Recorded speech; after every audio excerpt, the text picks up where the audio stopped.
বর্ষার আর্দ্র আবহাওয়ায় শুধু কাঠের আসবাবপত্র কেন, জামাকাপড় থেকে সবজিপাতি, আচার সবকিছুতেই প্রভাব পড়ে। এক্ষেত্রে ফিলেন হলো অতিরিক্ত জলীয় বাষ্প।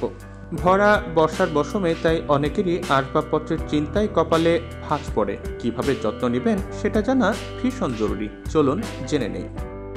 এক্ষেত্রে কোনোদিন ভেজা কাপড়ে আসবাবপত্র মুছবেন না, এতে ছত্রাক পড়তে পারে। কোনো কঠিন দাগ তোলার জন্য নয়, প্রয়োজনে নারকেল তেল ব্যবহার করুন। শুকনো কাপড় দিয়ে মুছুন। বর্ষাকালে কাঠের আসবাবপত্রে ঘুণ ধরার প্রবণতা বাড়ে, তাই নিম পাতা, নিমের তেল, কর্পূর, রাবিং অ্যালকোহল বা স্পিরিট একসঙ্গে মিশিয়ে একটা স্প্রে বোতলে ভরে রাখুন। ঘুণ ধরেছে দেখতে পেলেই স্প্রে করে দিন। কাঠের আসবাব ভালো রাখতে বছরে একবার বার্নিশ করতে পারেন, কিংবা চায়ের লিকারের প্রলেপও খুব কার্যকরী। কিভাবে করবেন? চিনি ছাড়া কড়া চায়ের লিকার তৈরি করুন, এবার তাতে সামান্য ভিনিগার মেশান। এবার সেটা দিয়ে ফার্নিচারের যে অংশে ছত্রাক ধরেছে সেখানটা পরিষ্কার করুন।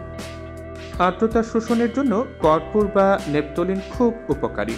বর্ষাকালে আসবাবের কোণে কর্পূরের থলে কিংবা নেপথলিন রাখুন, এতে আর্দ্রতা শোষণের পাশাপাশি পোকামাকড়ও দূরে থাকে। মেঝে সবসময় শুকনো রাখুন। ভেজা মেঝে ঘরের পরিবেশকে আরও আর্দ্র করে, এতে কাঠের আসবাবপত্রের ক্ষতি হয়। তাই ঘর মুছলেই ফ্যান চালিয়ে শুকিয়ে নিন। রুম হিটার থাকলে দরজা বন্ধ রেখে কিছুক্ষণ চালিয়ে রাখতে পারেন। সে ঘরে কিছুক্ষণ নাইবা থাকলেন, এতে করে ঘরের স্যাঁতসেঁতে ভাব দূর হওয়ার পাশাপাশি আসবাবের ভেজা ভাবও দূর হয়ে যাবে।